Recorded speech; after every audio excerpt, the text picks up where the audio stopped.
RC tools Hindi.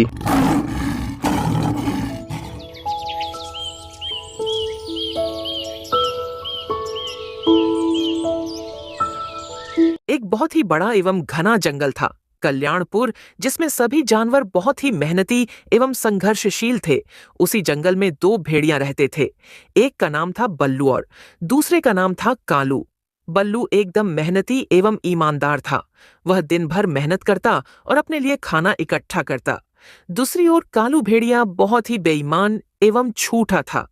जंगल के किसी भी जानवर के हाथों में अगर खाना देख लेता तो बस उसे छीनने के फिराक में ही रहता था और दूसरे को बेवकूफ बनाकर अपना पेट भरता था।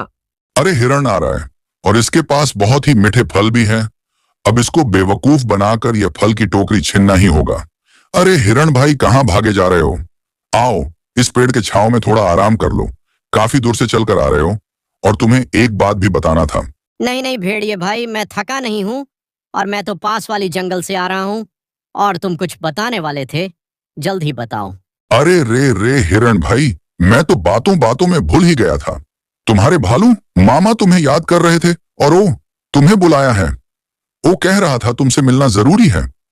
वो कुछ देर पहले मुझे पास वाली जंगल में मिला था और मुझे कह गया, मेरा भांजा जहां कहीं भी मिले उसे बता देना।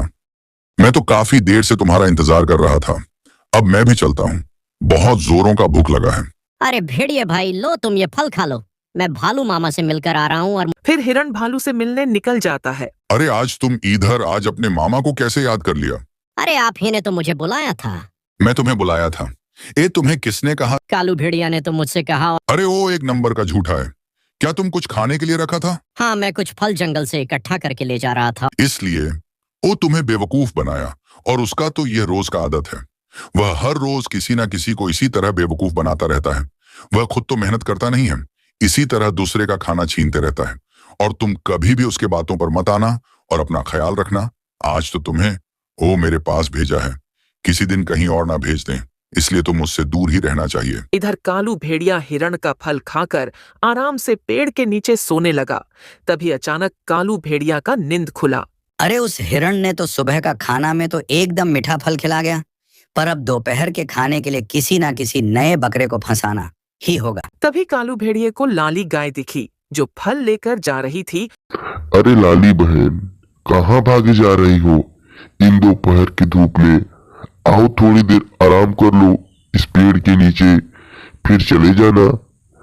अरे नहीं कालू भेड़िए, मैं अभी नहीं थकी हूँ और मुझे आराम भी नहीं करना है, क्योंकि मैं तुम्हारे इरादे को बहुत ही अच्छे से जानती हूँ।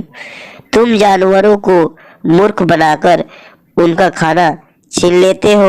नहीं नहीं, मैंने तो किसी भी जानवर का खाना नहीं छीना। वैसे तुम्हें यह घटिया बात किसने कहा?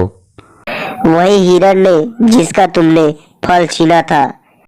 अरे लाली बहन, मैं उससे खाना छीना नहीं था, वह तो खुद खाना देकर गया था। हाँ, उसने फल तुम्हें जरूर दिया था, पर तुमने उसके मामा भालू के बारे में उल्टी सीधी खबर देकर धोखे से फल ले लिए थे।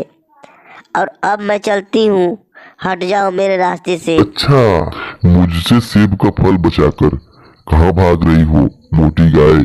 मैं तुम्हारा फल खाकर ही रहूंगा। आ रहा हूँ तेरे पीछे पीछे। फिर कालू भेड़िया गाय के पीछे पीछे निकल पड़ा और लाली गए। जैसे ही अपने घर के पास पहुंचती है, ओहो, मैं आज भी पानी लाना भूल गई। फल खाकर तो प्यास जरूर लगेगा। ऐसा करती हूँ, यह फल यहीं रख देती हूँ, पहले पानी लेकर आती हूँ और आकर बड़े ही आराम से यह पके सेब के फल खाऊंगी। और फिर लाली जैसे ही पानी लेने जाती है तो कालू भेड़िया उसके फल की टोकरी चोरी करके भाग जाता है। थोड़ी देर बाद जब लाली वापस लौटी तो उसे उसका फल का टोकरी नहीं मिला। अरे ये मेरा फल का टोकरी किसने ले गया? अरे कोई मुझसे मजाक तो नहीं कर रहा है? जरूर यह उस भेड़िए का काम है। फिर लाली गाय कालू भेड़िया को ढूंढने लगी। तभी कालू भेड़िया सेब खाते लाली गाय को दिख जाता है। वाह रे भेड़िए के बच्चे, मेरा सेब का फल चोरी करके यहाँ मजे से खा रहा है।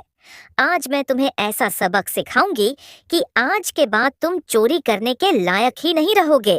तुम यह क्या बात कर रही हो लाली? मैं बहुत मेहनत से यह फल इकट्ठा किया है और तुम मुझे यह धमकी दे रही हो, तो मैं भी तुमसे नहीं डरता। वह तो अभी पता चलेगा। फिर लाली गाय अपने सिंग से वार कर भेड़िए को वहीं घायल कर दी और फिर भेड़िया पूरी तरह से घायल हो गया। मुझे माफ करना लाली बहन, आज के बाद मैं किसी के साथ ऐसा नहीं करूंगा। अब तो मुझे माफ कर दो और यहाँ से जाने दो। अगर आज के बाद तुम किसी भी जानवर का खाना छीनने का कोशिश भी किया तो उसका अंजाम तुमने देख ही लिया। फिर लाली गाय यह कहकर वहां से निकल जाती है। बहुत मारा ये पापी गाय ने, पर क्या करूं, गलती तो मेरा भी था ना। मैं चोरी करता ना ही मार खाता। ठीक ही कहाँ है। बड़े बुजुर्गों ने अपनी मेहनत की, कमाई से खुश होना चाहिए।